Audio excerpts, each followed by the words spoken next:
Hello students, welcome to global online. This is Ankita Sood. Paper one के final preparation के लिए full syllabus mock test आज मैं लेकर आई हूँ, जिसमें आपको 100 से भी ज़्यादा most important and most repeated questions देखने को मिलेंगे। इन क्वेश्चंस के साथ आपके कॉन्सेप्ट्स तो क्लियर होंगे ही, साथ ही स्टूडेंट्स आप लोगों की बहुत अच्छे से तैयारी हो जाएगी और आपको क्लियर आइडिया भी मिल जाएगा कि एग्जाम में कैसे क्वेश्चंस पूछे जा रहे हैं। तो आप सभी के लिए ये बहुत इंपॉर्टेंट सेशन है, इसलिए हर एक कॉन्सेप्ट को ध्यान से ज़रूर सुनिएगा। सबसे पहला क्वेश्चन है, which of the following hardware was used by the first generation computers. आप लोगों को पता है कि कंप्यूटर में बहुत सारी जनरेशन हैं। जो पहली जनरेशन थी उसमें जो मेन कंपोनेंट था कंप्यूटर का वो कौन सा था, ये इस क्वेश्चन में पूछा गया है। Options: transistor, vacuum tubes, VLSI and integrated circuits. Video को पॉज कर लीजिए एंड अभी मैं इसका करेक्ट आंसर बता रही हूँ, that is vacuum tubes. Okay, first generation में वैक्यूम ट्यूब्स को यूज किया जाता था, ये इसका मेजर इंपॉर्टेंट कंपोनेंट था। जैसे आज के समय पे सीपीयू यूज होता है ना, वैसे उस वक्त वैक्यूम ट्यूब्स था। अब यहाँ पर अपकमिंग एग्जामिनेशन में क्वेश्चन ये भी आ सकता है कि ट्रांजिस्टर्स कौन से जनरेशन में यूज हुए थे, सेकंड में या थर्ड में। आईसी, जिसको कि इंटीग्रेटेड सर्किट बोला जाता है, ये सेकंड या थर्ड कौन सी जनरेशन में यूज हुए थे। ये आप स्टूडेंट्स के लिए मैंने एक होमवर्क क्वेश्चन दे दिया, जिसका आंसर आप मुझे फटाफट कमेंट करके बताइए, उसके बाद ही अगले क्वेश्चन पे मूव कीजिएगा। Next question is, in the context of internet what is the full form of URL. URL एक बेसिक टर्म होती है जो कि इंटरनेट से रिलेटेड होती है। आप लोग यहाँ पर देख सकते हो, ये आप लोग जब भी मोबाइल में इंटरनेट चलाते हो, गूगल पे कुछ सर्च करते हो, इस तरह का टर्म आपने जरूर वहां पर देखा होगा, उसको बोला जाता है यूआरएल। यूआरएल की फुल फॉर्म होती है यूनिफॉर्म रिसोर्स लोकेटर। यानी कि ये क्या होता है, कुछ भी चीज अगर हम लोगों को फाइंड आउट करनी है तो ये एक एड्रेस होता है जो कि यूनिकली उस चीज को आइडेंटिफाई करने में मदद करता है। इसी के साथ नेक्स्ट क्वेश्चन पर पढ़ते हैं। Next question is, match the following. Here we have two lists, list 1 and list 2. www, Python, RAM and ROM. यहाँ पे चार डिफरेंट चीजें दी है जिनमें से कि सिर्फ ये दो आपस में कनेक्टेड है, बाकी नहीं है। आपको बताना है कौन सी चीज किससे रिलेटेड है।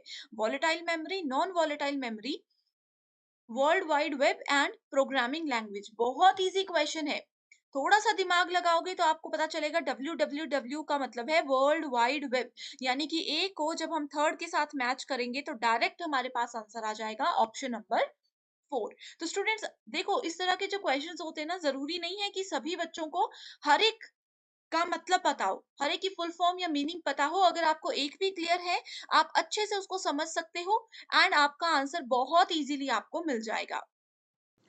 पेपर वन के बेस्ट प्रिपरेशन के लिए कंप्लीट कोर्स में लेकर आई हूँ, जो कि स्टूडेंट्स एग्जामिनेशन के difficulty level and previous examinations को बहुत अच्छे से एनालाइज करने के बाद बनाया गया है।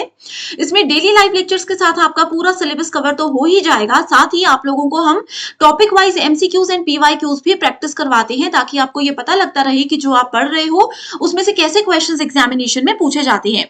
मॉक टेस्ट अवेलेबल है एंड बहुत ही ज्यादा इंपॉर्टेंट है ये 5000 प्लस एमसीक्यू क्वेश्चन बैंक, जिसमें हर एक यूनिट वाइज क्वेश्चंस आपको मिल जाएंगे।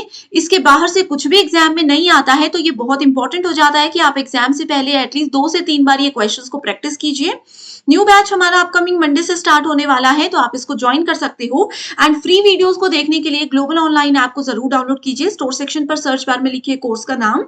जैसे ही आप कंटेंट पर जाते हो, आपके सामने कुछ फ्री वीडियोस आ जाएंगी, मेरे सेपरेट कंप्लीट कोर्सेज आ जाएंगे, जिसके लिए जो कि एग्जाम के लिए काफी है। इसके बाहर से ना आपको कोई बुक लेने की जरूरत है, ना आपको कोई एक्स्ट्रा मॉक टेस्ट के लिए पे करने की जरूरत है। इस कोर्स के बाहर से कुछ भी एग्जाम में नहीं आता है। लास्ट ईयर भी बहुत से बच्चों ने सिर्फ इसी से पढ़ाई करके अपने एग्जामिनेशन को बहुत अच्छे स्कोर से क्वालिफाई किया था।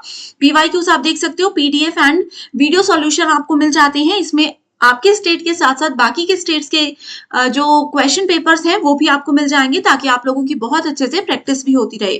आप सभी स्टूडेंट्स इस कोर्स को ज्वाइन करने के लिए बस गिवन नंबर्स पर व्हाट्सएप के जरिए कांटेक्ट कर सकते हैं। Next question is, the main two components of CPU are. तो सीपीयू क्या होता है, central processing unit. Correct, CPU में फर्दर उसको 3 हिस्सों में डिवाइड किया जाता है। कौन कौन से होते हैं, 2 उसमें से यहाँ पर लिखे हैं।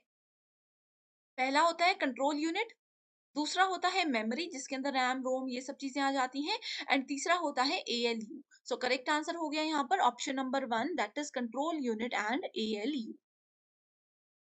Next question is, Ankur receives an email informing him that his credit card is going to be cancelled. So Ankur नाम के एक पर्सन को एक कॉल आती है जिसमें बोला गया है कि उनको एक ईमेल आती है जिसमें बोला गया है कि उनका क्रेडिट कार्ड कैंसिल होने वाला है, लॉक होने वाला है। ठीक है, the email advises him to click on the provided link.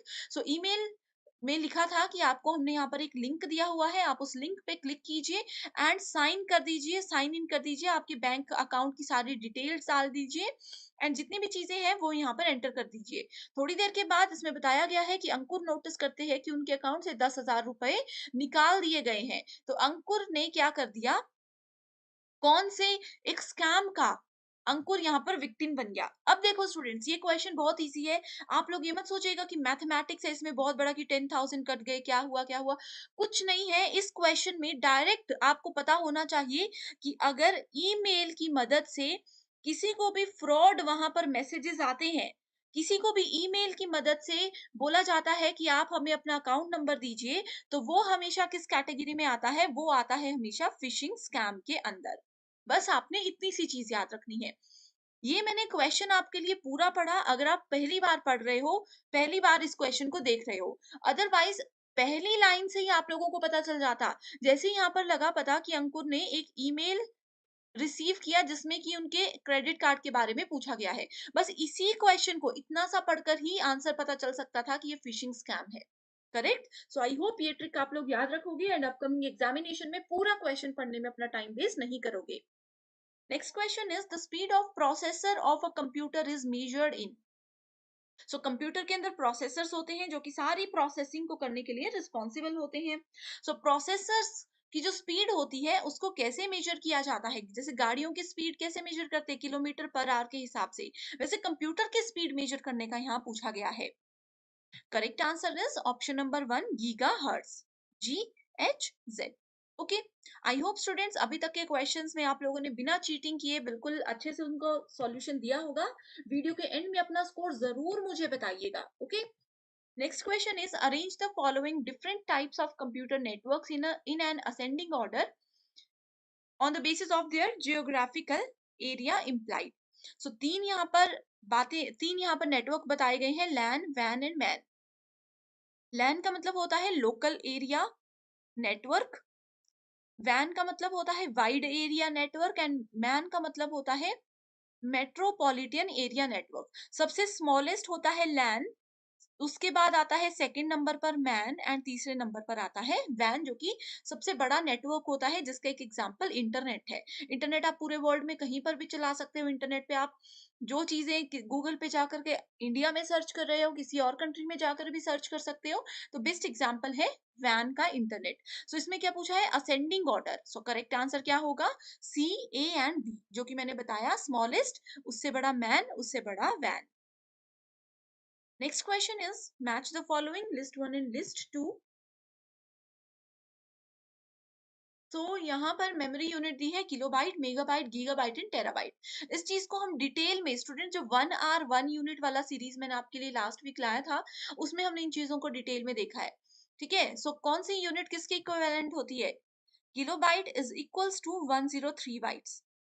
ठीक है, megabytes is equals to 10⁶ bytes, gigabytes is equals to 109 bytes and terabytes is equals to 1012 bytes। ठीक है, सो आपने इसको याद रखना है, इसका सीक्वेंस भी याद रखना है कि सबसे पहले बिट आता है, बाइट आता है, किलोबाइट आता है, मेगाबाइट आता है, gigabyte, then we have terabyte. इस तरह से स्मॉलेस्ट टू लार्जेस्ट ये सीक्वेंस भी आपको याद होना चाहिए। Next question is the ability to read and write each piece of information in a storage device in approximately the same length of time of its location is what? So हर एक information जो भी आपकी computer की memory के अंदर है उसको बिल्कुल इक्वल लेवल पर रीड भी करना और उसमें कुछ एडिटिंग भी करनी, वो किसका एग्जाम्पल है, वो है रैंडम एक्सेस मेमोरी का एग्जाम्पल। इसमें भी पूरा क्वेश्चन पढ़ने की जरूरत नहीं थी। बहुत से बच्चे जो पहली बार पेपर दे रहे होंगे वो कंफ्यूज हो जाते हैं, पूरा क्वेश्चन समझते हैं, समझ नहीं आता फिर गलत आंसर करते हैं। देखो ऑप्शंस पर भी क्वेश्चन पढ़ने के बाद एक बार ऑप्शंस पर नजर मारनी है। कई बार होता है क्वेश्चन समझ नहीं आता, लेकिन ऑप्शंस देखकर हम एकदम से क्लिक कर जाते हैं कि अच्छा क्वेश्चन में ये पूछा गया है। सो जैसे इस क्वेश्चन में रीड एंड राइट की जब बात की गई एंड स्टोरेज डिवाइसेस की जब बात की गई, ये दो चीजें जब मैंने पढ़ी, मैंने इमीडिएटली ऑप्शंस पर नजर मारी एंड मुझे पता लग गया कि यहाँ पर रैंडम एक्सेस मेमोरी की ही बात हो रही है। ये इधर थोड़ा सा हिंदी मीडियम स्टूडेंट्स के लिए मिस्टेक हो गई है। इसको हिंदी में भी रैंडम एक्सेस मेमोरी ही बोलते हैं। Okay, identify the incorrect pair from the following. So pairs दिए गए हैं डॉट जेपीजी। जेपीजी क्या होती है? ग्राफिक फाइल होती है, यानी कि आप लोगों के मोबाइल में जब आप कैमरे से फोटो क्लिक करते हो या व्हाट्सएप पे आपको कोई फोटो आती है, उसमें उसकी प्रॉपर्टीज में जाकर के फाइल का नेम देखना, फोटो का नाम देखना। कुछ कुछ नाम लिखा होगा अजीब सा, उसमें बीच में डॉट लिखा होगा, डॉट के बाद जेपीजी लिखा होगा, डॉट जेपीईजी लिखा होगा। इसका मतलब क्या है कि ये इमेज की फाइल का नाम है।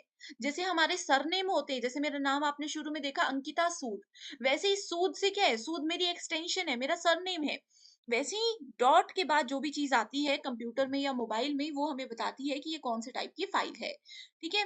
डॉट टीटीएफ क्या होता है? टीटीएफ का मतलब होता है ट्रू टाइप फॉन्ट। तो ये वाला यहाँ पे वर्ड टेक्स्ट फाइल बोला है, जो कि बिल्कुल गलत है। डॉट डीओसी होती है word text file. Dot VAW audio file कोई सॉन्ग है। Executable file dot EXE. So correct answer is option number 2।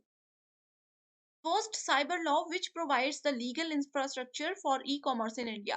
First law जो कि इंटरनेट और इन सब चीजों से रिलेटेड बना हुआ है, सो वो है the information technology act 2000। Next question is a type of memory that holds the computer startup routine.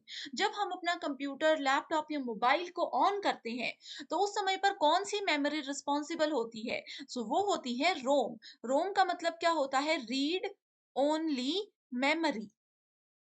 इसमें क्या होता है? सिर्फ हम रीड कर सकते हैं, राइट नहीं कर सकते। तो ये बहुत बार क्वेश्चन एग्जाम में पूछा जाता है। Next is Python. पाइथन क्या है? अभी देखो, एक मैच द फॉलोइंग का थर्ड या सेकंड क्वेश्चन आया था, उसमें हमने देखा था पाइथन क्या है। पाइथन एक प्रोग्रामिंग लैंग्वेज है। ऑपरेटिंग सिस्टम क्या है? जैसे में हम बोलते हैं मेरे पास एंड्रॉइड फोन है, कई बोलते हैं हमारे पास विंडो फोन है। तो एंड्रॉइड क्या है? ऑपरेटिंग सिस्टम है। विंडोज क्या है? ऑपरेटिंग सिस्टम है। एप्लीकेशन प्रोग्राम जो भी एप्स हम यूज करते हैं। ठीक है।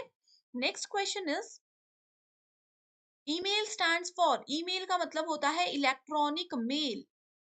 Correct answer is option number 3। Basic questions है। Viruses which executes when computer start is. जब कंप्यूटर स्टार्ट होता है तो रिस्पॉन्सिबल होता है रोम। एंड जब कंप्यूटर स्टार्ट होता है, एक वायरस जो है वो ऑटोमेटिकली एक्टिवेट हो जाता है। अगर उस कंप्यूटर में थोड़ा सा भी वायरस आ गया हो और हम जब उसको अगली बार ऑन करेंगे, तो वो एग्जीक्यूट हो जाता है और फैलने लग जाता है हमारे कंप्यूटर में। उस वायरस का नाम क्या है? उसका नाम है boot sector. Boot sector. Boot sector एक टर्म हमेशा आपने याद रखनी कि कभी भी जो कंप्यूटर का ऑन होने वाला प्रोसेस होता है, आपने बटन स्विच ऑन किया, वहां से लेकर के कंप्यूटर की विंडो आने तक जो प्रोसेस होता है, उसको बूट सेक्टर, बूट प्रोसेस बोला जाता है। Which of the following are the objectives of malware. So malware क्या होता है? मालवेयर एक कंप्यूटर सॉफ्टवेयर होता है वायरस की तरह। वायरस तो आपने सुना होगा, उसी की तरह मालवेयर होता है, जिसमें कि हमारे कंप्यूटर या सिस्टम में आ जाता है, लेकिन हमें पता नहीं होता। अब ये आता कैसे है? ये इंटरनेट के थ्रू आता है। करेक्ट। सो मालवेयर के ऑब्जेक्टिव्स क्या है? Provide remote control for an attacker to use an infected machine. मेरे कंप्यूटर में मालवेयर आ गया, एंड जिसने भी मालवेयर डाला वो इंटरनेट से मेरा कंप्यूटर देख रहा है। अभी जैसे मैं आप लोगों को पढ़ा रही हूँ, जिसने भी मालवेयर मेरे कंप्यूटर में डाला है, वो देख रहे होंगे कि अच्छा इस समय अंकिता सूद क्या कर रही है। अब मैं अपनी किसी, मान लीजिए, फेसबुक आईडी पे लॉगिन करती हूँ, तो भी उनको पता चल जाता है कि अच्छा मेरी ये फेसबुक आईडी है, ये मेरा पासवर्ड है, उन्होंने देख लिया और वो उसकी मदद से फ्रॉड करना शुरू कर देंगे। करेक्ट। नेक्स्ट क्या है? Investigate the infected users local network. मेरा लोकल नेटवर्क है, उसको उससे इन्वेस्टिगेट करेंगे, पूरी जान पहचान रखेंगे कि मैं क्या क्या कर रही हूँ। और जो मेरा सेंसिटिव डेटा है, जैसे मेरे कंप्यूटर या मेरे मोबाइल में, मान लीजिए कि मैंने अपनी अकाउंट डिटेल्स रखी है या कुछ भी इस तरह की इंफॉर्मेशन रखी हुई है, जैसे मेरा मान लीजिए कि यूट्यूब का पासवर्ड है या इस तरह की चीजें हैं, उसको वो स्टील कर सकते हैं। तो क्या होता है? Malware. All of the above. Next question is which of the following is a software that once installed in the computer. कौन सा सॉफ्टवेयर ऐसा है जो कि एक बार कंप्यूटर के अंदर डाल दिया, इंस्टॉल कर दिया, वो हमारे इंटरनेट में हम कुछ भी सर्च करेंगे, वो पूरी नजर रखेगा हमारे काम पर, जो हम कर रहे हैं, जो हम भेज रहे हैं, उन सब चीजों पर पूरी नजर रखेगा। एंड जो भी एडवर्टाइजमेंट होगी उससे रिलेटेड, वो हमें देगा। अब देखो स्टूडेंट्स, इसका एक बहुत अच्छा एग्जांपल देती हूँ। आप लोगों में से किसी ने अमेज़न पे कुछ सर्च किया, फ्लिपकार्ट पर कुछ सर्च किया, या किसी भी वेबसाइट पर मान लीजिए आप लोग अभी शूज़ देख रहे हो। थोड़ी देर के बाद जब आप यूट्यूब पे कोई भी वीडियो देखोगे, आपको ऐड में भी शूज़ ही दिखेंगे। आप लोग फेसबुक चला रहे हो, फेसबुक की एड्स में भी आप लोगों को शूज़ ही दिखेंगे। वो क्यों होता है? क्योंकि उन्होंने आपके कंप्यूटर पे, आपके इंटरनेट पे कि आप क्या-क्या सर्च कर रहे हो, उस पे पूरी नज़र रखी हुई है, एंड उसी चीज़ों से रिलेटेड एडवर्टाइज़मेंट आपको दिखाते रहेंगे। तो इस चीज़ को, इस सॉफ्टवेयर को क्या बोला जाता है? इसको बोला जाता है एडवेयर। एडवर्टाइज़मेंट से एडवेयर आपने याद रखना है। आपने देखा होगा कुछ भी आप ऑनलाइन शॉपिंग के लिए सर्च कर रहे हो, उसकी सारी एड्स आपको फेसबुक और यूट्यूब और सब जगह पर नज़र आती है। Next question is the number of character in 8 bit sky code. Sky का मतलब होता है American standard code for information interchange. कुछ याद नहीं रखना, एक इसकी फुल फॉर्म याद रखिए। स्काई की फुल फॉर्म, एक 8 बिट स्काई कोड जो होता है वो 256 के बराबर होता है। बिना सोचे समझे, बिना लॉजिक लगाए इसको आपने याद रखना है। The purpose of copying file to a CD. आप लोगों ने सीडीज देखी होंगी।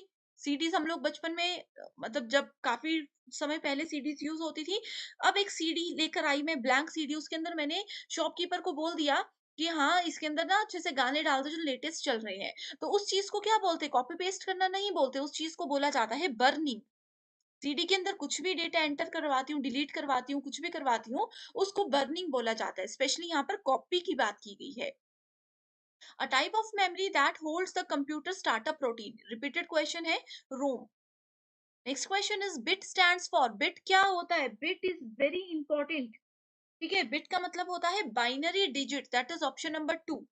ठीक है, सो ये बिट क्या है? स्मॉलेस्ट यूनिट होता है किसी भी डेटा की। अब जैसे आप लोगों ने किलोग्राम सुना होगा, सबसे छोटा क्या होता है? ग्राम्स होता है। ग्राम से छोटा भी कुछ होता है क्या? वैसे कंप्यूटर में जो भी स्टोरेज होती है, जैसे मैं बोलती हूँ मुझे रोज 2 जीबी मिलता है, ठीक है, कोई बोलेंगे मुझे 100 MB मिलता है, तो ये वैसे ही बिट है। बिट मतलब binary digit. A file extension of MS word document. Document file मैंने अभी आप लोगों को बताया कि DOCX क्या होती है, डॉक्यूमेंट फाइल हमें पता लगती है। Next question is A to F system is used in which number system? So number system में हमारे पास 4 टाइप्स होते हैं, बाइनरी, ऑक्टल, हेक्साडेसिमल और डेसिमल। ये हमने डिटेल में ऑलरेडी डिस्कस किया है। A to F की बात करते हैं तो we are talking about hexadecimal numbers. ठीक है, बाइनरी क्या होता है? बाइनरी 0 और 2, किसी भी वर्ड के, किसी भी नंबर के बेस में 2 दिखे तो वो बाइनरी है। 8 दिखे तो वो ऑक्टल है। इसकी रेंज होती है 0 से लेकर के 7 तक। ऑक्टल, ठीक है, यानी कि 8 डिजिट्स हो गए। हेक्साडेसिमल होता है 0 से लेकर के 9 तक, उसके बाद ए से लेकर के एफ तक। कितने हो गए? बेस में 16 वैल्यूज हो गई। डेसिमल होता है 10, 0 से लेकर के 9 तक, जिसके बेस में 9 होगा वो डेसिमल होगी। तो आपने ऐसे इसको याद रखना है। डिटेल्ड वीडियो इसमें ऑलरेडी है, लिंक डिस्क्रिप्शन बॉक्स में मिल जाएगा। A virus type that is capable of shifting from one computer to another without user interaction. मेरे कंप्यूटर में वायरस है, मैंने दूसरे कंप्यूटर में ना कोई फाइल भेजी, ना मैंने उनको कोई मैसेज किया, कुछ भी नहीं किया, फिर भी वो दूसरे कंप्यूटर, साथ वाले कंप्यूटर में चला गया। वो क्या होता है? वो वॉर्म उसको बोला जाता है। वॉर्म क्या होता है? कीड़ा होता है ना? अब आप लोगों ने इसे कोरोना वायरस भी देखा, यहाँ वहां कैसे वो फैलता रहा हवा में। वैसे ही मैंने कोई फाइल शिफ्ट नहीं की, वो ऑटोमेटिकली एक जगह से दूसरी जगह पर शिफ्ट हो जाता है। Next is sniffing. Sniffing is a form of tapping phone wire. So mobile की वायर को टैप करना स्निफिंग कहलाता है, इसमें ये बोला है। एक्चुअल में स्निफिंग का मतलब होता है कि मैं नेटवर्क में कुछ भी कर रही हूँ, मेरे पूरे काम पर नजर रख रहा है कोई। ठीक है, इंटरनेट सर्विस प्रोवाइडर्स जो होते हैं उनको सब पता होता है हम क्या कर रहे हैं। ठीक है, सो वो मेरे पूरे काम पर नजर रख रहे हैं। तो sniffing is a form of tapping phone wire, and it is a process which attackers use to capture data packets containing sensitive information. So दो इंपॉर्टेंट डेफिनेशन यहाँ पर स्निफिंग से रिलेटेड दी हुई है। सो इसका करेक्ट आंसर क्या है? Option number 1, that is both A and R are true, and R is the correct explanation of A. So sniffing मैंने आप लोगों को थोड़ा सा बता दिया, इसमें क्या होता है? It is a process which attackers use, जो अटैकर्स है वो यूज करते हैं जो भी हमारे डेटा पैकेट्स है। मान लीजिए इंटरनेट से मैंने कोई फाइल डाउनलोड कर ली, उसी के साथ उन्होंने कोई फाइल ऐसी भेज दी कि जैसे ही मैं इस सॉन्ग को जो मैंने डाउनलोड किया है इसको ओपन करूंगी, वो सिस्टम से ऑटोमेटिकली वो मेरे पूरे मोबाइल पर, मेरे पूरे लैपटॉप पर नजर रखना शुरू कर देंगे। एंड जो भी मेरा सेंसिटिव डेटा है, जो मेरी इंफॉर्मेशन है, जो मैं किसी के साथ शेयर नहीं करना चाहती, वो उन सब चीजों पर नजर रखेंगे, एंड वो एक बहुत बड़ा फ्रॉड होता है। Correct? Which of the following can be the major communication barriers to online teaching? तो ऑनलाइन टीचिंग, जैसे कि आप अभी मेरा ये लेक्चर देख रहे हो, इसमें सबसे बड़ा एक बैरियर, सबसे बड़ी एक बाधा क्या हो सकती है? टेक्नोलॉजी, लीगैलिटीज, स्टूडेंट्स की कम्युनिटी, कल्चर या फिर जेंडर? तो सबसे पहले तो देखो स्टूडेंट्स, ऑनलाइन टीचिंग की बात कर रहे हैं, तो यहाँ पर आप पहले तो वीडियो को पॉज करके इसको समझ लीजिए खुद से, उसके बाद ही जो डिटेल्ड एक्सप्लेनेशन मैं बता रही हूँ उस पे जाइएगा, ठीक है? सो टेक्नोलॉजी, टेक्नोलॉजी क्या करती है? अगर आप लोगों के पास मोबाइल ही नहीं है, एक अच्छा इंटरनेट कनेक्शन ही नहीं है, तो आप लोग ऑनलाइन क्लासेस ले ही नहीं सकते। तो ये एक सबसे बड़ा बैरियर है। उसके बाद आ जाता है कल्चर। अभी भी हमारे बहुत सी जगह ऐसी है जहाँ पर कल्चर में ये बोला जाता है कि लड़कियों को एक अच्छी एजुकेशन नहीं दी जाती है। उन लोगों को मोबाइल फ़ोन्स, इंटरनेट ये सब चीज़ें नहीं प्रोवाइड करवाई जाती हैं, तो ये एक कल्चर बहुत बड़ा बैरियर होता है।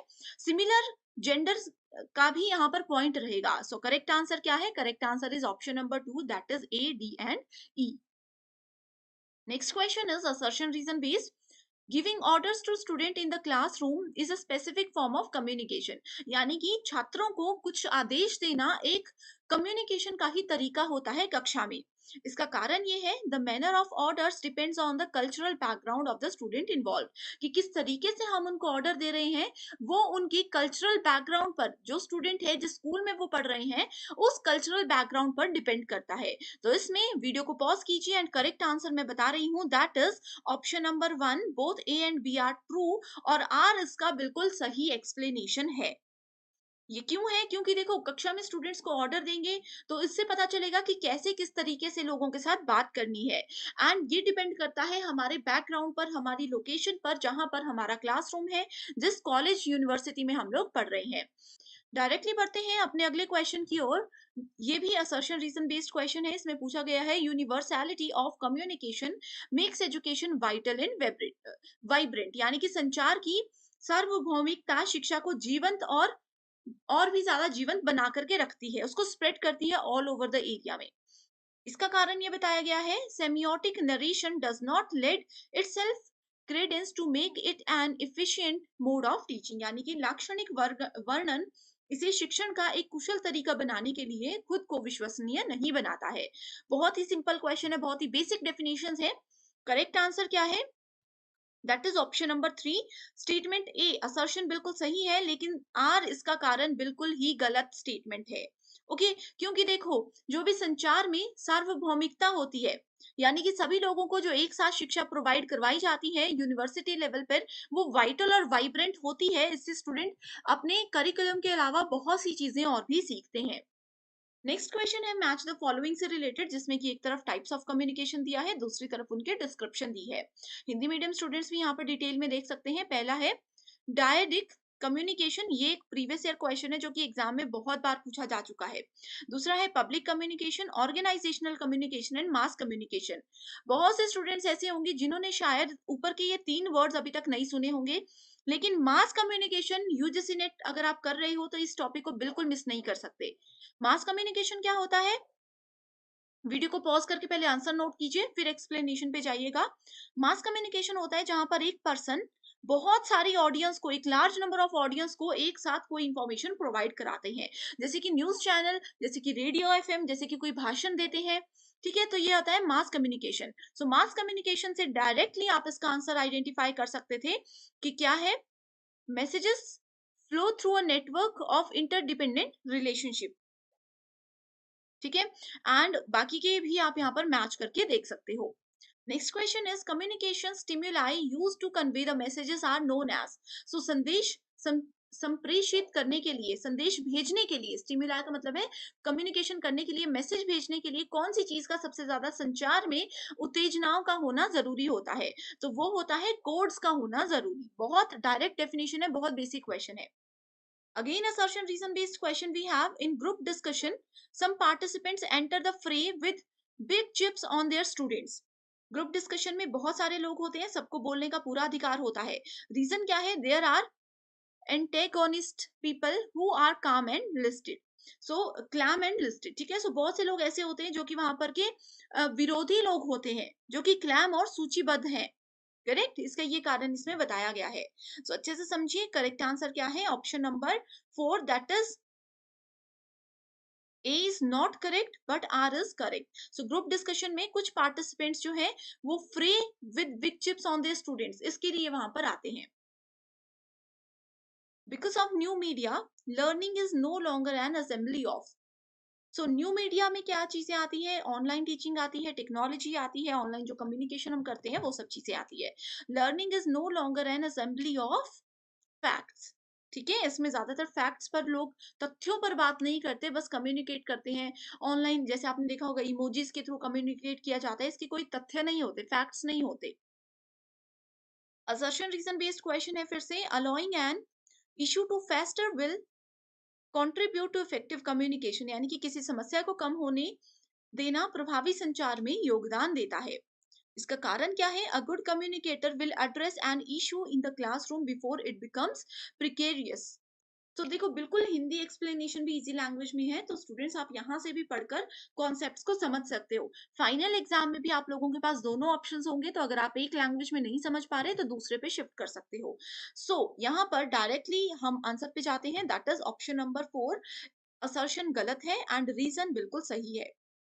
Good communicator will address an issue in the classroom before it becomes precarious, यानी कि एक अगर आप अच्छे कम्युनिकेटर हो, बातचीत करने में एक एक्टिव पर्सन हो, तो क्लासरूम में कोई इशू होने वाला है, कोई प्रॉब्लम बढ़ने वाली है, तो आप लोगों को वो चीज पहले से समझ आ जाती है। इससे पहले कि वो प्रॉब्लम बहुत बड़ी हो जाए, आप उसको पॉइंट आउट करके कंट्रोल में कर लेते हो। ये इस रीजन वाली स्टेटमेंट में बोला गया है। Next is, what are the most prominent elements in the management of communication in an educational institution? So, जितने भी शैक्षिक संस्थान होते हैं उनमें संचार के प्रबंधन को कौन से तरीकों से, कौन से मुख्य तत्वों से अच्छे से संभाला जा सकता है? अच्छे से क्वेश्चन को पढ़ लीजिए।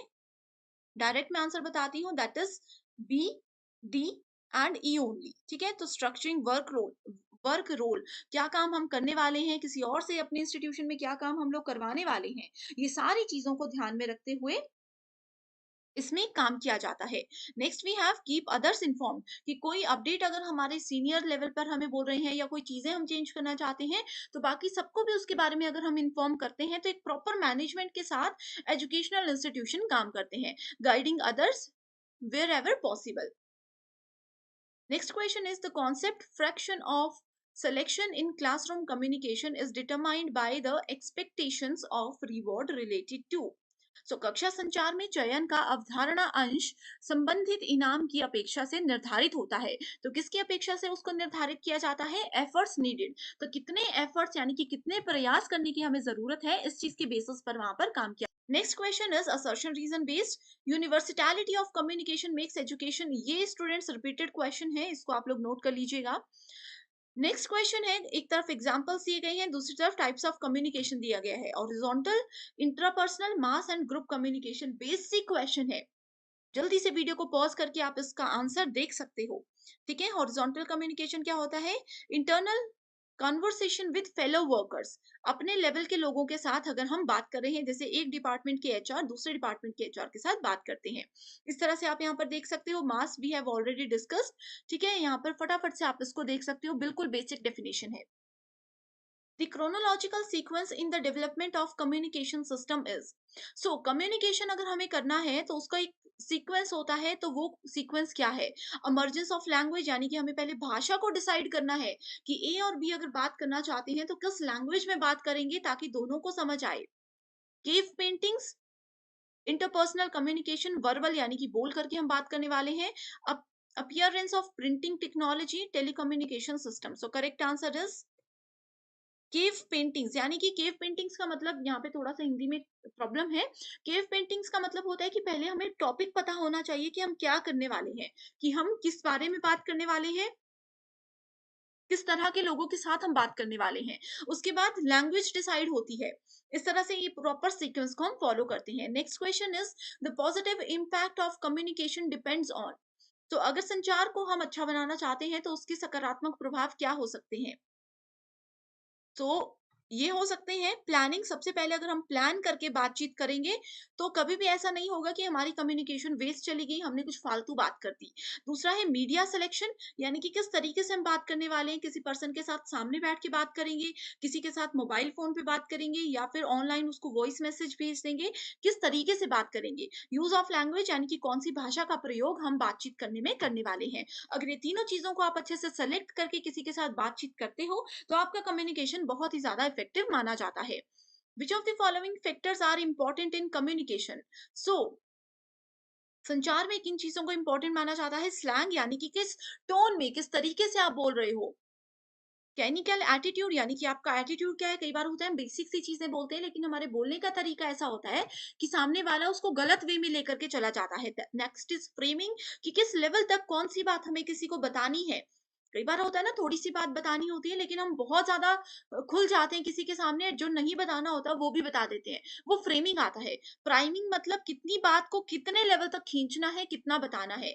इमीडिएसी मतलब तत्कालता, कितनी जल्दी कितने पॉइंट्स को हमें यहाँ पर प्रेजेंट करना है। तो एक कम्युनिकेशन को अच्छा बनाने के लिए कौन सी चीजें इंपॉर्टेंट है? सी, डी एंड ई।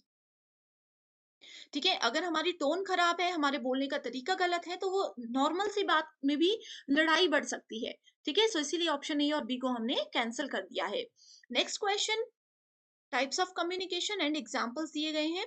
सो बाकी तीन अगर नहीं पता, क्योंकि थोड़ी सी यूनिक लैंग्वेजेस है, यूनिक वर्ड्स हैं, सो आपको नॉन वर्बल पता होगा, जिसमें हम शब्दों का प्रयोग नहीं करते, सिर्फ इशारों से बातें करते हैं।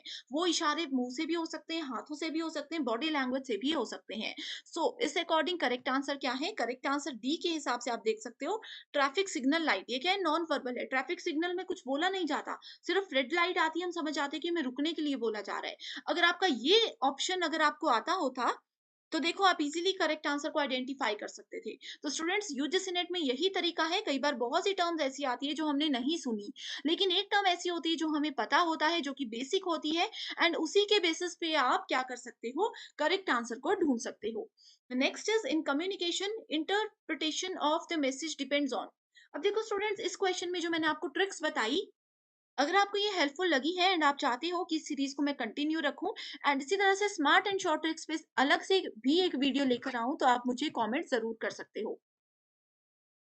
तो interpresentation interpretation sorry of a message depends on what. So ये किस पे डिपेंड करता है? कॉन्टेक्स्ट पे, कि मैसेज का प्रसंग क्या है, उस पे डिपेंड करता है। The sequence of cultural institutions in communication is. So cultural institution, communication किस तरह से हम सीखते हैं? सबसे पहले एक बच्चा फैमिली से बोलना सीखता है, फिर स्कूल में जाता है, फिर रिलीजन, अपने धर्म के बारे में जानना और बोलना सीखता है, उसके बाद मास मीडिया यानी कि लोगों के बीच में बोलना सीखता है। So correct answer is option one. Statement based question है, free and unlimited use of non verbal cues enhance the communicative aspects of classroom teaching. And इसकी स्टेटमेंट टू बोलती है, pleasant persona of the teacher enlivens the classroom ecosystem। in the light of these two statements कौन C correct है? तो यहाँ पर अगर आप लोग देखोगे, सब करेक्ट ऑप्शन है हमारे पास option number two. Next question is the consequences of effective classroom communication are. So प्रभावी कक्षा संचार के परिणाम क्या होते हैं? ये क्वेश्चन बहुत बार मैंने डिस्कस किया है, इसको एक्सप्लेन भी मैं नहीं करूंगी, डायरेक्ट आप आंसर बताओगे। That is option number four. Next is authors दिए गए हैं एंड कम्युनिकेशन के कुछ कॉन्सेप्ट्स दिए गए हैं। ये क्वेश्चंस बहुत बार आते हैं। ठीक है, सो देखो, कम्युनिकेशन का कौन सा कॉन्सेप्ट किस ऑथर ने दिया है, कम्युनिकेशन के डेफिनेशंस कौन से ऑथर ने दी है, ये भी पूछा जाता है। So option number three is the correct answer. इसमें एक्सप्लेनेशन कुछ भी नहीं है, बस आप नाम याद रख लीजिए। Poor listening by audience leads to. अब मैं आपको पढ़ा रही हूँ, आप में से बहुत से बच्चे ऐसे होंगे जो कि वीडियोस देख रहे हैं लेकिन याद कुछ नहीं आ रहा, सुन ही नहीं रहे हैं, तो याद भी कहाँ से आएगा? तो इससे क्या हो सकता है? इससे इनएक्यूरेट इन्फरेंस हो सकता है, यानी कि गलत निष्कर्ष निकल सकता है। अब आप लोग सुनोगे ही नहीं क्लास में टीचर क्या बोल रहे हैं, तो आप लोगों के मार्क्स कम आएंगे। मार्क्स कम आएंगे तो आप लोग ब्लेम करोगे अपने एजुकेटर को कि उन्होंने नहीं पढ़ाया, तो ये इनएक्यूरेट इन्फरेंस होता है। Identify the correct sequence of mass media functions. Mass media function का एक सीक्वेंस कौन सा होता है? ये होता है, पहले आपके पास इंफॉर्मेशन होती है, फिर एजुकेशन, फिर entertainment, then we have transmission of culture, then social integration. Which of the following are true in respect of communication? Communication में कौन कौन सी चीजें बिल्कुल ट्रू है?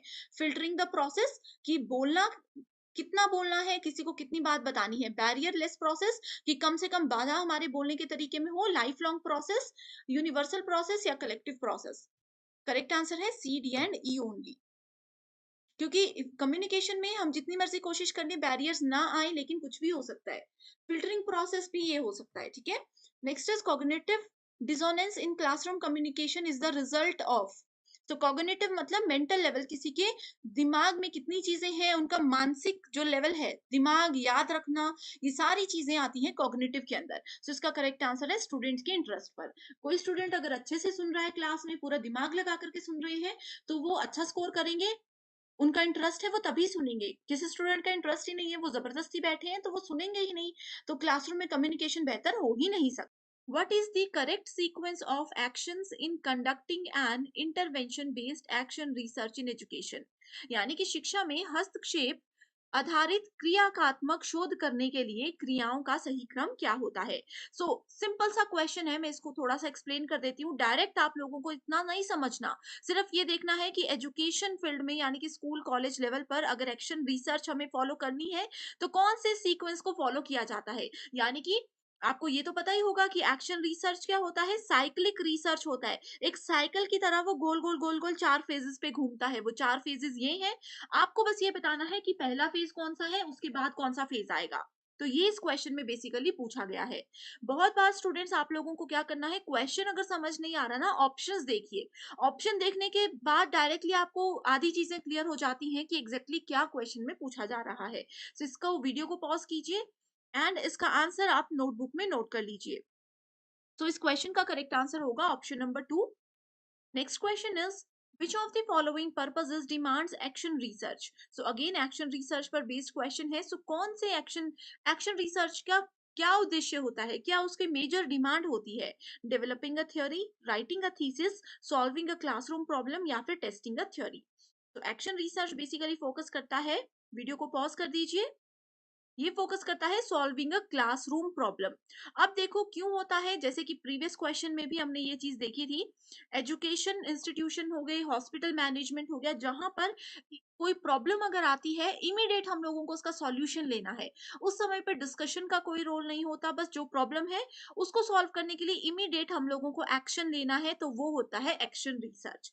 हॉस्पिटल मैनेजमेंट, स्कूल एजुकेशन, बच्चों से रिलेटेड कोई भी काम यहाँ पे हो रहा है, हमेशा आपका करेक्ट आंसर होगा action research. Next question is, which of the following research forms aims primarily at putting to use the theoretical advances with an eye on exploring the potential for जर्नलाइजेबिलिटी। तो इस क्वेश्चन में बहुत confusion हो सकता है students को। आपको इसमें सिर्फ एक कीवर्ड याद रखना है। जहां पे भी हम जर्नलाइजेबिलिटी के पोटेंशियल को एक्सप्लोर करने की बात करते हैं, ठीक है, उसकी प्रगति की ओर ध्यान देने की बात करते हैं, तो कौन सा रिसर्च होता है, ये कीवर्ड मैंने आप लोगों को बहुत बार बताया है अगर आपने थ्योरी लेक्चर्स देखे हैं।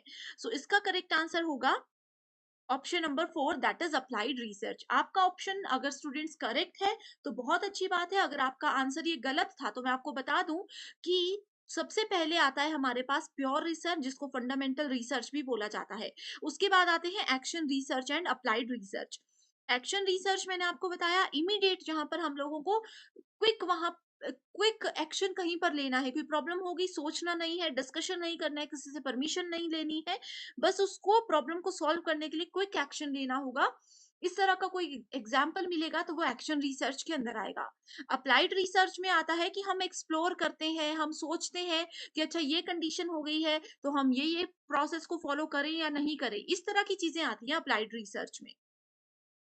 Next is bibliography given in a research report. तो आप लोगों को पता है कि रिसर्च में थीसिस होती है, बिब्लियोग्राफी भी उसके अंदर इंक्लूड की जाती है। तो बिब्लियोग्राफी को ऐड करने का क्या कारण होता है। Helps those interested in further research, यानी कि आगे आने वाले समय में सेम टॉपिक पर अगर कोई रिसर्च करना चाहता है तो ये उसको मदद करता है। Shows vast knowledge of the researcher, यानी कि रिसर्चर के बारे में, जो शोध करता है उसके बारे में ये पूरा ज्ञान हमें बताता है। मेक्स द रिपोर्ट ऑथेंटिक, यानी कि रिपोर्ट को प्रामाणिकता ये देता है। And it in an optional part of report, यानी कि ऑप्शनल होता है, इसको रखना या नहीं रखना हमारी चॉइस होती है।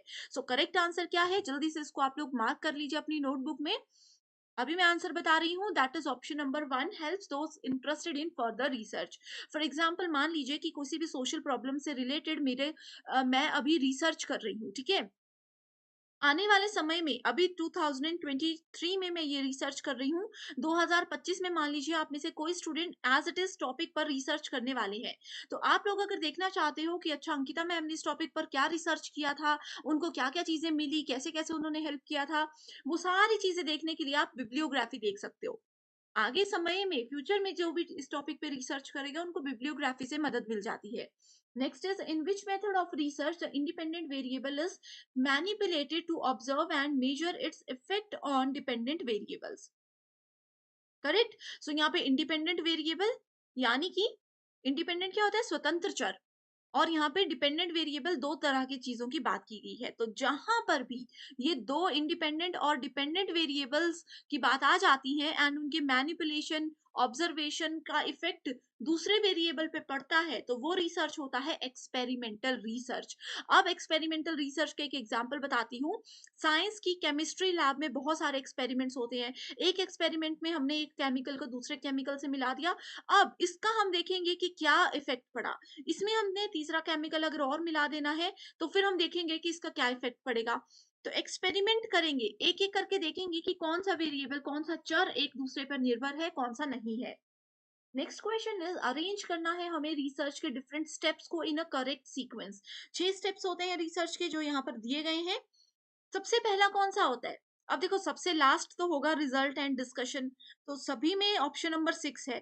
एंड सबसे पहले है 1 एंड 2। अब इसमें से हमने देखना है identification of research problem, listening to research objectives. सबसे पहले क्या होनी चाहिए, आप रिसर्च क्यों करोगे? आप तभी किसी प्रॉब्लम का सॉल्यूशन ढूंढोगे जब आपके पास कोई प्रॉब्लम होगी, है ना? तो सबसे पहले आ जाएगा ऑप्शन नंबर 1, इस वजह से ये 2 ऑप्शंस को हमने एलिमिनेट कर दिया। ऑप्शन नंबर 1 आ गया, उसके बाद ऑप्शन नंबर 2, क्योंकि इन दोनों ऑप्शंस में देखो यही सीक्वेंस है। उसके बाद ऑप्शन ये 5 में आ गया, ये 6 में आ गया, ये भी सेम है एंड ये भी सेम है। अब कंफ्यूजन है थर्ड एंड फोर्थ में, कौन सा पहले आएगा? पहले आ गया रिसर्च प्रॉब्लम पता होनी चाहिए, रिसर्च का ऑब्जेक्टिव पता होना चाहिए, उसके बाद डेटा को कलेक्ट करना है या फिर मेथड्स को यूज करना है। इन दोनों में आप अच्छे से समझ लीजिए और इसका करेक्ट आंसर है ऑप्शन नंबर 2, दैट इज पहले हम लोगों को मेथड देखना है। रिसर्च के बहुत सारे मेथड्स होते हैं जो कि ऑलरेडी मैं डिटेल में आप लोगों के साथ बहुत बार डिस्कस कर चुकी हूँ। उन मेथड्स में देखेंगे कौन सा रिसर्च का मेथड यहाँ पे यूज होगा, उस मेथड को ध्यान में रखते हुए फिर हम क्या करेंगे, डेटा को कलेक्ट करने के लिए शुरू हो जाएंगे। ठीक है, अगर स्टूडेंट्स आपने इस तरह के टॉपिक डिटेल में अभी तक नहीं देखे हैं तो आप मुझे कमेंट कर दीजिए, मैं वहां पर आपके साथ लिंक्स शेयर कर दूंगी। Next question is, in which of the following there is considerable scope for violation of research ethics. Research ethics का मतलब होता है नैतिकताएं। अब रिसर्च की नैतिकताओं का उल्लंघन करना यानी कि वियोलेशन करने का क्या यहाँ पे पॉइंट है, ये पूछा गया है। Problem formulation, data interpretation, hypothesis making, reporting of research result या फिर using research tools prepared by others. So अगर इनमें से कौन सा स्टेप हम फॉलो करेंगे और हम हमें काउंट कर दिया जाएगा कि हमने रिसर्च की नैतिकताओं का उल्लंघन किया है, तो सबसे पहला तो इसमें आ जाएगा किसी दूसरे के रिसर्च टूल्स को यूज करना। ठीक है, सो ई ऑप्शन तो इसमें आना ही आना था। करेक्ट। उसके बाद आ गया D, reporting of research results, यानी कि अपने जो भी रिसर्च के रिजल्ट्स आए उसमें हमने बदलाव कर दिए। मान लीजिए मेरा रिजल्ट आया था 8.9, मैंने क्या कर दिया उसको 9.0 कर दिया। ये थोड़ा सा चेंज है बट रिसर्च में हमने यहाँ पे बेईमानी कर दी, ये रिसर्च की नैतिकताओं के खिलाफ होता है। एंड नेक्स्ट है यहाँ पर option number B, data interpretation यानी कि डेटा की व्याख्या करना। Next question, in which of the following formats research abstract is a must? तो रिसर्च एब्स्ट्रैक्ट किसमें जरूरी होता है? रिसर्च के आर्टिकल में, सेमिनार पेपर में, थीसिस में या फिर रिसर्च सिनॉप्सिस में। तो स्टूडेंट ये जो बेसिक टर्म्स है ना, article, synopsis, seminar, thesis, bibliography, अगर आप लोगों को पता है कि ये सब टर्म्स क्या होती है, आपको इसमें कोई कंफ्यूजन नहीं है, तो आप बहुत अच्छा स्कोर कर सकते हो। लेकिन अगर आप में से किसी भी स्टूडेंट को इन सभी टर्म्स में कंफ्यूजन है, इनका मीनिंग ही नहीं पता, जो कि एग्जाम के लिए बहुत इंपॉर्टेंट है, तो भी आप मुझे कमेंट कर दीजिए कि बेसिक टर्म्स पे एक वीडियो बनाएं, ताकि मैं जल्दी से जल्दी इन टर्म्स पर आपके लिए वीडियो लाऊं और अपकमिंग एग्जामिनेशन में आपको मदद मिल जाए। तो रिसर्च में जो एब्स्ट्रैक्ट होता है वो यूज होता है सबसे पहले रिसर्च आर्टिकल में भी, सेमिनार पेपर जो बनाते हैं उसमें भी यूज होता है, एंड थीसिस में भी यूज होता है। रिसर्च की साइनॉप्सिस या सिनॉप्सिस, जिसको कि सारांश बोला जाता है, इसमें एब्स्ट्रैक्ट को यूज नहीं किया जाता। इसमें सिर्फ यही होता है कि पूरे रिसर्च में हमने क्या किया उसका एक निचोड़ कम शब्दों में बताया जाता है रिसर्च सिनॉप्सिस में।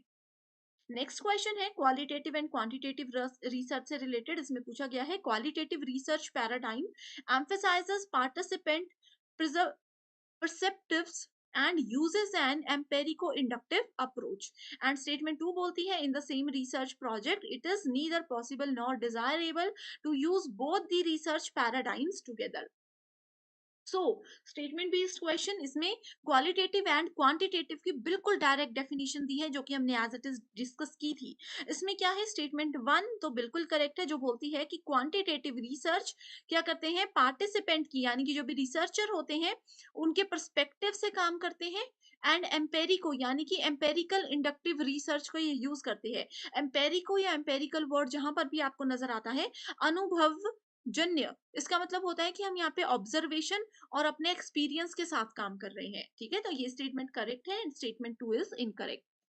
Next question is what is the usual sequence of steps in the scientific method. So scientific method के स्टेप्स यहाँ पर दिए गए हैं, 5 स्टेप्स गिवन है, आपको बताना है सबसे पहले कौन सा स्टेप आएगा। इसको अच्छे से देखिए, वीडियो को पॉज कीजिए एंड इसका करेक्ट आंसर मैं बता रही हूँ, दैट इज ऑप्शन नंबर 2। सबसे पहले felt need which is creating the problem, तो प्रॉब्लम क्यों हुई, क्या प्रॉब्लम है, ये आपको पता होना चाहिए। उसके बाद आता है identifying difficulty and problem statement formulation, कि ये प्रॉब्लम है, क्या ये बहुत बड़ी प्रॉब्लम है या छोटी सी प्रॉब्लम है। अगर एक्चुअल में लोगों को ये लगता है बड़ी प्रॉब्लम है तो ही हम इस पे रिसर्च करेंगे। अगर ये छोटी मोटी प्रॉब्लम है जिस पे किसी का ध्यान भी नहीं जाता तो उस चीज पे रिसर्च नहीं होगी। तो उस चीज को आइडेंटिफाई करना बहुत जरूरी है, उसको पहचानना बहुत जरूरी है। तीसरा आ जाएगा hypothesis making bye identifying the variables, यानी कि जो भी वेरिएबल्स हमने देखे उनके उनको ध्यान में रखते हुए परिकल्पना करना। उसके बाद आ जाता है collection of data using appropriate research tools. ठीक है, किस तरह से कौन से मेथड को यूज करके डेटा को कलेक्ट करना है जो रिसर्च के सॉल्यूशन तक जाने में मदद करेगा, उसको कलेक्ट करना। Then data analysis and interpretation, ये मोस्ट प्रोबेबली लास्ट में ही ऑप्शन आता है। Next question is given below are two statements action research is cyclic.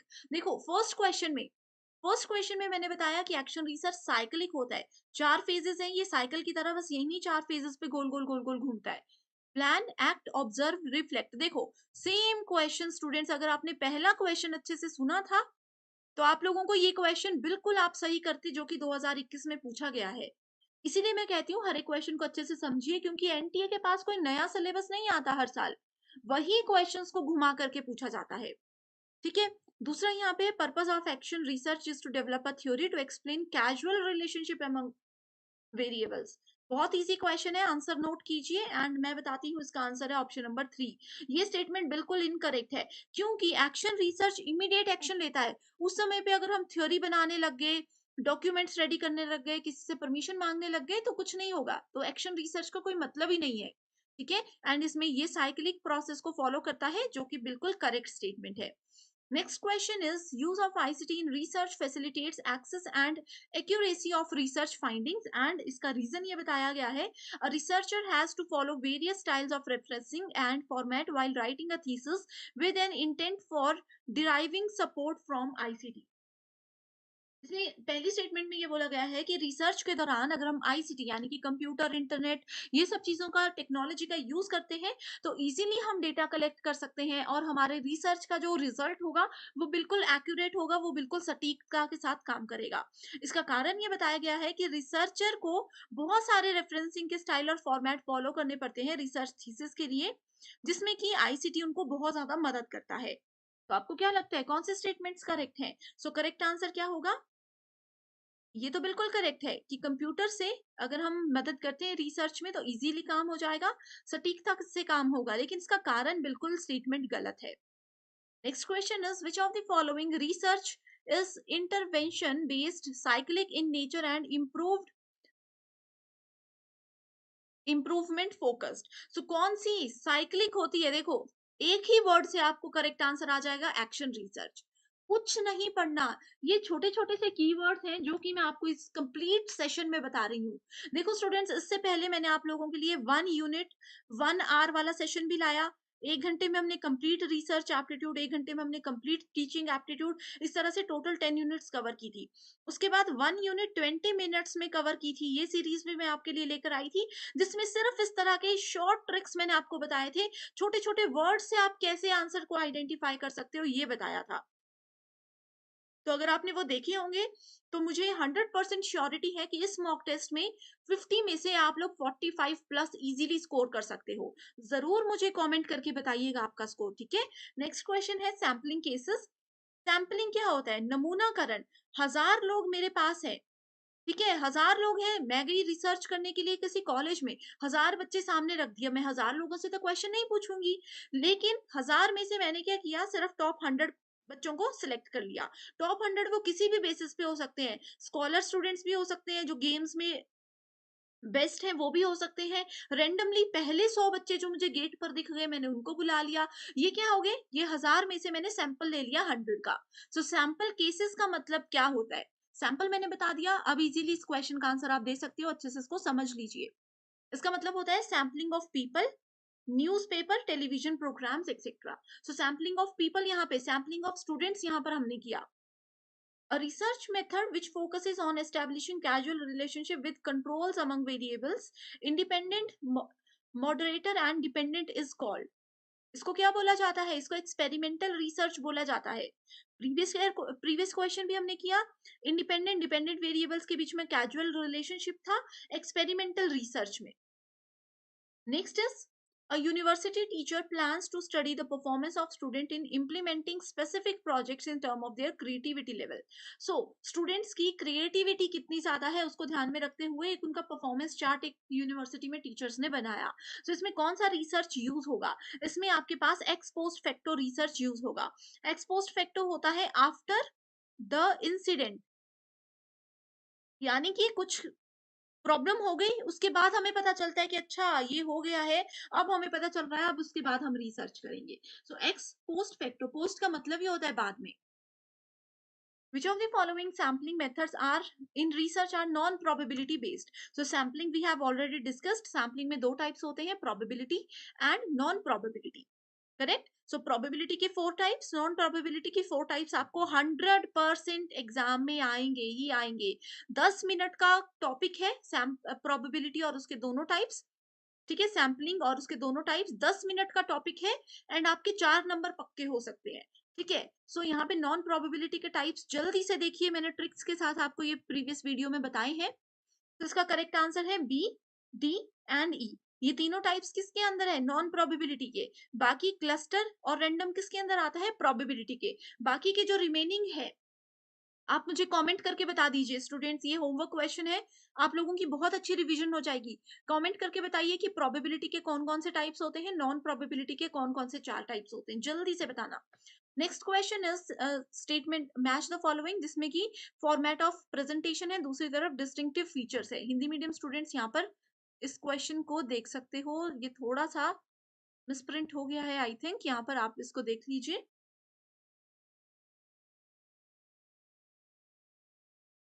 सो यहाँ पर ये देख सकते हो, ठीक है? Thesis, dissertation, research paper, workshop, seminar, जैसे कि मैंने बताया ये छोटी छोटी टर्म्स हैं जो कि बहुत कंफ्यूजन क्रिएट करती हैं, तो इस पे एक सेपरेट वीडियो चाहिए तो बता दीजिए।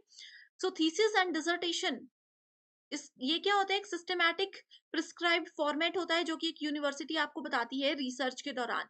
रिसर्च पेपर क्या होता है? रिसर्च पेपर एक प्रेजेंटेशन होते हैं, जो भी आपने रिसर्च किया उसका समरी, उसको एक फटाफट से संक्षिप्त में बताया जाता है कि पूरे रिसर्च में हमने ये किया, ठीक है? वर्कशॉप क्या होता है? वर्कशॉप एक target oriented group based reflection होता है, इसमें एक ग्रुप डिस्कशन हम बोल सकते हैं, सभी लोगों को कलेक्ट किया जाता है और उनको सिखाया जाता है इसमें काम। सेमिनार क्या होता है? Seminar is a reflective deliberations based on specific theme, कोई टॉपिक पर आप लोगों को इधर नॉलेज शेयर किया जाता है सेमिनार्स में। नेक्स्ट क्वेश्चन है when a research problem is related to heterogeneous यानी कि different type of population, the most suitable sampling. बहुत तरह के लोग हैं हमारे पास, मेल भी है, फीमेल भी है, जिसमें छोटे बच्चे भी हैं, बड़े बच्चे भी हैं, बुजुर्ग भी हैं, सब लोग हैं। तो इस तरह के अगर लोग आपके सामने हैं तो आपको सैम्पलिंग करनी है। ठीक है, तो कौन सा सैम्पलिंग मेथड बेस्ट होता है? तो उसके लिए स्ट्रेटिफाइड सैम्पलिंग बेस्ट होता है। स्ट्रेटिफाइड को याद रखना है स्ट्राटा से। स्ट्राटा का मतलब होता है ग्रुप, ठीक है? अलग-अलग टाइप के ग्रुप है, जैसे मेल, फीमेल, आगे भी उनको एज में डिवाइड किया जाएगा। Next question is which of the following is not true about E journals? E journal के हिसाब से कौन सा ट्रू नहीं है? देखो ये भी एक बेसिक टर्म है, इसको ई पत्रिका बोला जाता है। जल्दी से इसको पढ़ लीजिए क्वेश्चन को एंड आंसर नोट कर लीजिए अपने पास। करेक्ट आंसर है they are always free of cost. ठीक है, सो ई जर्नल्स क्या होते हैं? ऑलवेज फ्री ऑफ कॉस्ट होते हैं। ये स्टेटमेंट ट्रू नहीं है, ये बिल्कुल गलत है। बाकी की स्टेटमेंट्स बिल्कुल सही है। बेसिक डेफिनेशन है ये इसकी। when academicians are called to deliver lectures or presentation to an audience on certain topic or set of topic of educational nature। देखो, किसी भी शिक्षावादी को अगर कोई टॉपिक दे दिया जाता है एंड बोला जाता है कि बहुत से बच्चे हैं आपके सामने, उनको आपने इस टॉपिक पर जो है समझाना है, तो उसको क्या बोला जाता है? उसको बोला जाता है सेमिनार। आपके कॉलेज में भी आपने देखा होगा सेमिनार्स बहुत होते हैं, ठीक है? सो ये छोटे-छोटे डिफरेंसेस है जो कि इंपॉर्टेंट है, मैं बार-बार इस चीज पर फोकस कर रही हूँ। Next is the written format of a research work is known as. So research work का जो रिटन फॉर्मेट होता है उसको रिसर्च रिपोर्ट बोला जाता है। Next question in research methodology interpretation is the search of. Interpretation किस चीज को ढूंढना होता है? व्याख्या करना किस चीज को ढूंढना होता है? ये होता है रिसर्च की फाइंडिंग्स को, कि एग्जैक्टली प्रॉब्लम क्या है एंड हमें सॉल्यूशन पता है कि ये इसका सॉल्यूशन हो सकता है, कैसे उसके पास तक पहुंचना है। Next we have types of research and उसके फीचर्स, जो कि हिंदी मीडियम स्टूडेंट्स भी यहाँ पर देख सकते हो। ठीक है, सो एक्सप्लोर करना, जिस चीज के बारे में नहीं पता, उस बिल्कुल भी नहीं पता या 1-2% नॉलेज है, उस चीज के बारे में खुद से फाइंड आउट करना चीज को। ठीक है, एक्सप्लेन करना, लंबे समय तक चलने वाला रिसर्च, हिंट्स मैंने दे दिए एंड आंसर आप इसका यहाँ पर देख सकते हो। हिंदी मीडियम स्टूडेंट्स के लिए भी ये अवेलेबल है। Next question is a non government organization conducted a study in gram panchayat. किसी नॉन गवर्नमेंट ऑर्गेनाइजेशन या की ग्राम पंचायत में एक स्टडी रखवाई, जिसमें कि इम्पैक्ट देखा गया campaign approach on enrolment and retention of rural elementary school children. ठीक है, बच्चों से रिलेटेड है, समझने की ज्यादा डिटेल में जरूरत नहीं है, बस इतना समझ लीजिए कि कैंपेन रखा गया ग्राम, आपके गांव में जाकर के, जहां पर के एलिमेंट्री रूरल एलिमेंट्री स्कूल बच्चों पर फोकस किया गया कि उनकी कितनी एनरोलमेंट है, कितने बच्चे आते हैं और क्या प्रोसेस है। तो इस तरह के रिसर्च, इस तरह के प्रोसेस को किस रिसर्च के अंदर रखा जाता है? इसको फील्ड एक्सपेरिमेंट के अंदर रखा जाता है, यानी कि मैदानी प्रयोग। इसमें क्या होता है, आप वो लोग फील्ड में जाते हैं, जगह-जगह जाते हैं, लोगों से रिव्यूज लेते हैं, अलग-अलग स्कूल्स में जाकर के result. In which teaching method learners participation is made optimal and proactive. तो टीचिंग के कौन से मेथड में लर्नर्स की यानी कि स्टूडेंट्स की भागीदारी को इष्टतम और सक्रिय बनाया जाता है? ऑप्शन आपके सामने है, वीडियो को पॉज कीजिए एंड उसका आंसर आप नोटबुक में नोट कर दीजिए, उसके बाद ही आंसर जो मैं बताऊंगी उसको देखिएगा। करेक्ट आंसर है discussion method. Next question is in which level of teaching there is optimum scope for cognitive interchange requiring analysis and synthesis। so different levels है teaching के, सभी की definition हमने real life examples के साथ detail में discuss की है। so इस क्वेश्चन में क्या पूछा गया है उसको अच्छे से समझ के आंसर नोट कीजिए। करेक्ट आंसर है हमारे पास option number 3, that is reflective level. Next question पे बढ़ते हैं, जिसमें पूछा गया है which one of the following assessment procedures is conducted during an in process teaching learning session. So teaching learning session के दौरान कौन से असेसमेंट प्रोसीजर को फॉलो किया जा सकता है जिससे कि प्रोग्रेस भी स्टूडेंट्स की अच्छी हो सकती है? सो इसका करेक्ट आंसर है option number 2, that is formative assessment. Next is which of the following is अ की बिहेवियर इन इफेक्टिव टीचिंग। तो एक टीचिंग को प्रभावी बनाने के लिए, शिक्षण को प्रभावी बनाने के लिए कौन कौन से प्रमुख व्यवहार होते हैं? using students idea, structuring instructional variety, questioning, most important and repeated question है ये।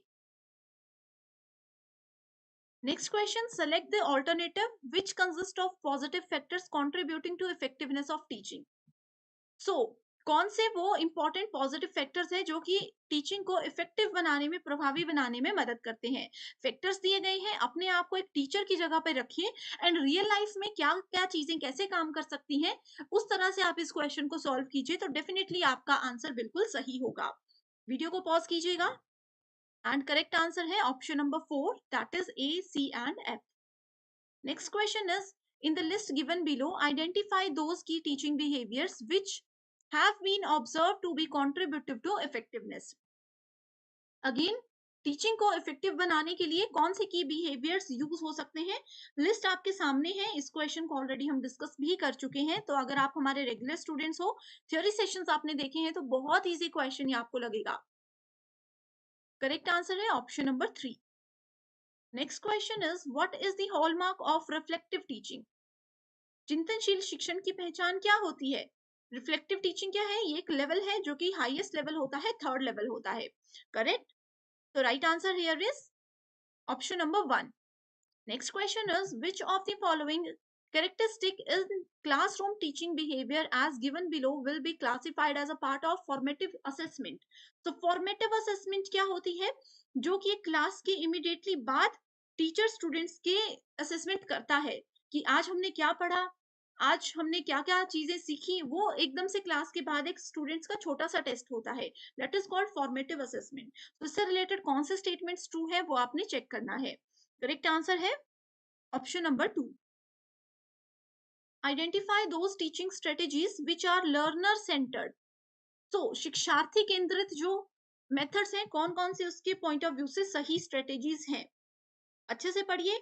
इंग्लिश में थोड़ी प्रॉब्लम है तो हिंदी में पढ़ सकते हो, हिंदी में समझने में प्रॉब्लम है तो इंग्लिश में पढ़ सकते हो। बहुत सिंपल क्वेश्चंस हैं। Correct answer is option number 3। Next question, identify from the following list of competencies of teaching those which are related to personality and attitude। तो करेक्ट आंसर होगा यहाँ पर option number 4। Next question is which of the following will be considered correct when TL model is adhered to। TL model का मतलब होता है teaching learning model. So teaching learning model के regard में कौन से स्टेटमेंट बिल्कुल करेक्ट है? Correct answer is option number 2। Next is given below are two statements. ICT based यानी कि कंप्यूटर इंटरनेट की मदद से जो टीचिंग सपोर्ट सिस्टम होता है has a potential to optimise learning outcomes. Statement 2 बोलती है recent research have reported that factors relating to social competence contribute more to learning than mere cognitive intelligence does। तो यहाँ पर आईसीटी और teaching learning की बात की गई है, तो दोनों में देखिए कौन सी स्टेटमेंट ट्रू है। Correct answer is option number 1। Next question is given below are two statements, one is labeled as assertion, another is a reason। assertion में बोला गया है new media enhance the opportunities to expand the learning environment unheard of before। Reason बताता है learners can design their own learning process, यानी कि students अपने सीखने का तरीका खुद से डिजाइन कर सकते हैं न्यू मीडिया के अकॉर्डिंग। तो दोनों स्टेटमेंट्स को चेक कीजिए, क्या ये आपस में लिंक है, उसको चेक कीजिए, देन आंसर आप लोग ऑप्शंस में से सेलेक्ट कर सकते हो। तो करेक्ट आंसर है ऑप्शन नंबर 1। चीटिंग बिल्कुल भी मत कीजिएगा, जो भी आपका आंसर होगा, जो भी आपका फाइनल स्कोर होगा, वही आपने हमारे साथ शेयर करना है कमेंट करके। कोई डाउट है या आप चाहते हो कि थोड़ा सा मैं और इन क्वेश्चंस को एक्सप्लेन करूं, तो मुझे कमेंट कीजिएगा। नेक्स्ट सेशन में हम इस चीज को ध्यान में रखेंगे। While reporting the result of assessment, a college teacher makes use of percentile ranks in place of score obtained by his or her students। What kind of evaluation will it be called? तो एक report में teacher ने students को क्या किया, assess किया and score की जगह परसेंटाइल में वहां पे मार्क्स दिए। तो ये कौन से तरह का इवैल्यूएशन है? बहुत इजी क्वेश्चन है।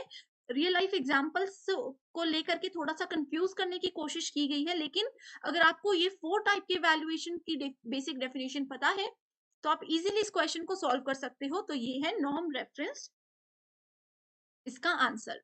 Next question, programmed instructional material uses active responding and immediate feedback as important principles of learning। Statement 2 says Skinner's reinforcement principle is the basis for the preparation of linear type of programmed instructional material। So इन दोनों में से कौन सी statement correct है? अच्छे से इसको समझिए, बिल्कुल बेसिक डेफिनेशन है स्किनर्स के डेफिनेशन के according. Correct answer is option number 1। Next is which of the following describe understanding level of teaching? Systematic, step by step presentation to promote retention of facts presented। And बाकी के options भी आप पढ़ सकते हो। यहाँ पे अंडरस्टैंडिंग लेवल, देखो स्टूडेंट्स क्वेश्चंस में स्टेटमेंट थोड़ी सी कंफ्यूजन हो सकती है आप लोगों को मे बी, लेकिन अगर आपको ये बेसिक डेफिनेशन पता है अंडरस्टैंडिंग लेवल की, तो आप बहुत इजीली इसको सॉल्व कर सकते हो। एंड अगर आपने हमारे प्रीवियस सारे 1 आवर वाले सेशन देखे हैं, तो आपके लिए ये क्वेश्चन बहुत इजी है। तो करेक्ट आंसर है option number 4। Which of the following educational objectives are considered to be higher level in effective domain of taxonomic scheme? So correct answer है option number 3. Next is statement based question. In a classroom, every teacher has to perform the gatekeeping function. Statement 2. Every teacher in any higher educational institution should act as the moral custodian of students both inside and outside it. So correct answer is option number 1. Next question. Which of the following constitutes the ability or can do component for describing the competence of a teacher? Options are given here. Basic competence पूछे गए हैं teaching के यहाँ पे. Correct answer is option number 1. Next is, in which level of teaching the activities of structuring, guiding and closing supervising the students behavior predominate? It कौन से level पर ये होता है? देखो सबकी डेफिनेशन पता है, तो क्वेश्चन को उसके साथ रिलेट कीजिए। करेक्ट आंसर होगा option number 4. When reflective level teaching and learning are successful, students emerge with. Correct answer is option number 2. A model of teaching is a description of. Model of teaching किसका वर्णन है? Correct answer is option number 2. Next question statement based है. Maximum performance tests are designed to assess the upper limits of the examinee's knowledge and abilities. Statement 2. Typical response tests are designed to measure the behavior and characteristic of examinees. Correct answer is option number 1. Reflective level teaching is different from memory level teaching. दोनों levels की definition को relate कीजिएगा, because the pattern of communication that is involve in reflective level is basically what. So reflective level में कौन से communication के pattern को use किया जाता है? बेसिक क्वेश्चन है. Correct answer here is option number 4, that is transactional. Given below are 2 statements. The use of ICT यानी कि computer internet in organizing teaching learning program in the universities has the potential to optimize learning outcomes. Statement 2 says formative assessment provides support to enhancing the quality of teaching learning sessions. Correct answer is option number 1.